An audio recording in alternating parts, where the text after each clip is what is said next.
The U.S. Senate is expected to vote on a COVID relief bill in the coming days. The House passed the bill on Saturday with 219 votes. All House Republicans and 2 Democrats voted against the bill. The new round of spending currently contains no protections for the unborn and would allow abortion providers to obtain federal relief. Will there be a change in the bill before the final draft is sent to the White House? And what else is in this bill? Here to discuss is New Jersey Congressman, co-chair of the Congressional Pro-Life Caucus, Congressman Chris Smith. Congressman Smith, the House sent a $1.9 trillion COVID relief bill to the Senate, where a vote is expected on the weekend, as we said a moment ago. The new round of stimulus spending contains no Hyde Amendment protections and would permit abortion providers, including Planned Parenthood, to obtain government relief. Now, this is a radical departure from previous COVID bills as well as appropriations going back how far? And why was no Hyde language included? It was done by design by the House Democrats, and now the Senate Democrats are trying to affirm that. This would be the largest amount of money being spent to promote and perform abortion probably in history. The legislation is multifaceted, and there, as you pointed out so correctly, there was absolutely no Hyde protection. That is to say, no funding ban for abortion, and even the $350 billion that will go to states and local governments has absolutely no strings. It's unfettered money. They could do whatever they want, including providing huge amounts of cash to Planned Parenthood and other abortionists. Biden has proven that he is the abortion president. He's pushing this, as is his vice president. And, we're trying very hard. We're hoping that Senator Manchin will step up and say perhaps he won't even vote for it unless the Hyde protections are included. But as it stands now, this is a very, very sad day for the unborn girls, baby girls and baby boys. In a Knights of Columbus Marist poll out in January, a majority of Americans, 58%, opposed using taxpayer money to fund abortions within the United States. That included 31% of Democrats, 83% of Republicans. Do you think there will be any senators who will look to add at least pro-life protections to that bill? Well, there's procedural hurdles to do that, that Schumer and the same thing happened on the House side, because we have to proactively put the language in. And when you have the leadership controlling the rules of debate, and in this case, using a very, it's called reconciliation. It's a process that makes it harder to add language to it. All the other COVID, as you pointed out, COVID-19 relief packages, $4.1 billion, all had protections so that the abortion movement could not hijack this very important humanitarian aid. Now we have a situation where not only will money go to states, but federally qualified health centers will get another $7 billion. They're covered by Hyde right now. They're great health centers. I have 3 of them in my district. They now will be able to do abortions and paid for by the taxpayer. And as you pointed out, every poll shows, including the Marist polls, 58% of the people are against public funding for abortion. And there's also money in here for international abortions. There's no Helms language. There's no named after Senator Jesse Helms from years back. So it's just like it's a gift to those who dismember and chemically poison unborn children each and every day. And, how dare they hijack important humanitarian aid, and people can reasonably disagree as to how much we should be spending. There's still $1 trillion left over that is unspent and unobligated from pre-COVID-19 packages. This is a boondoggle. I mean, this thing is a boondoggle. There's so little COVID relief here. Much of this is just payola and payoffs to special interest groups and groups that, frankly, had been cut out of federal subsidies for good reason. About $45 billion temporarily expands the Affordable Care Act subsidies for 2 years. $50 million goes to family planning coverage. Exactly. Title 10 gets more money, which is the family planning package. And, Biden is already looking to end the Trump order that said you can't co-locate abortion performance clinics with family planning clinics. That's been through the courts. Of course, he's in the process of reversing that. But also there's money in here.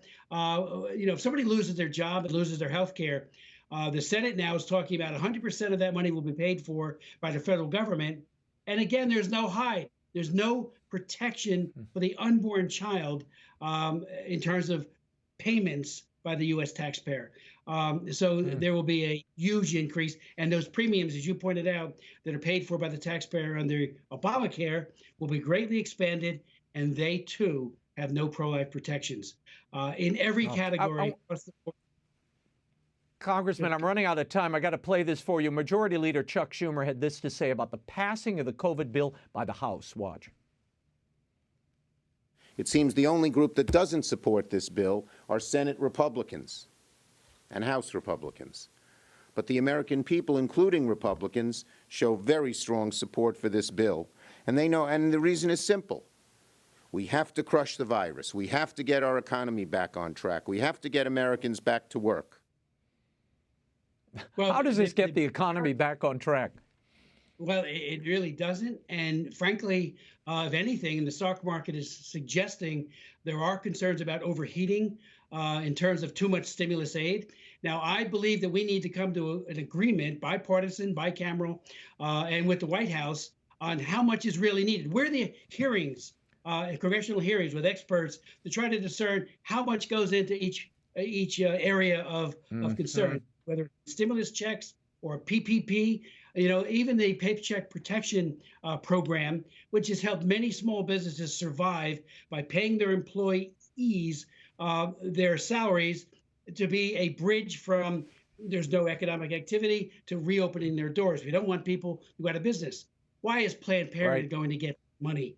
And all of that's embedded in this new bill, which is being hijacked by the abortion movement. And let me just say this, the White House is proving, and I hope everybody listening here will understand this, the Biden administration, and Biden used to himself vote for the Hyde Amendment.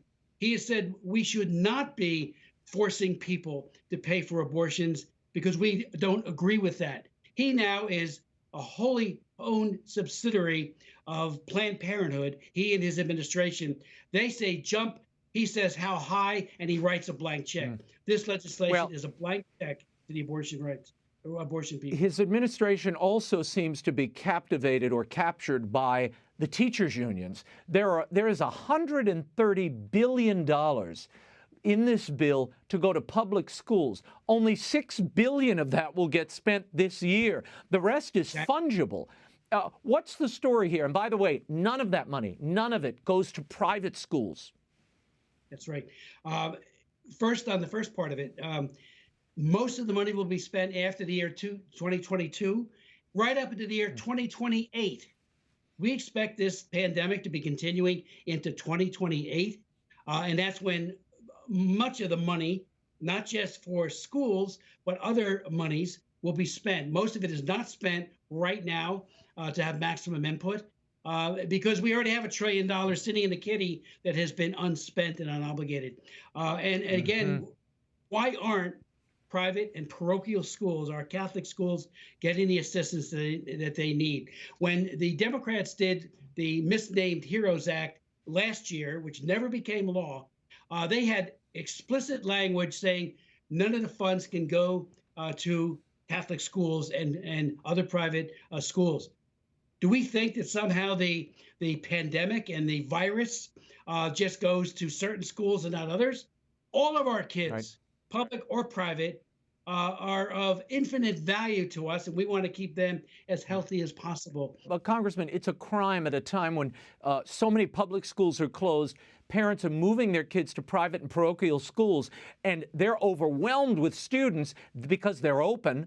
And now the government's offering them no assistance, no help. So the kids there can die of COVID. The ventilation system can be crummy. It doesn't matter because they're in a private school. This is a bias against private and parochial schools, and somebody should stand up for them.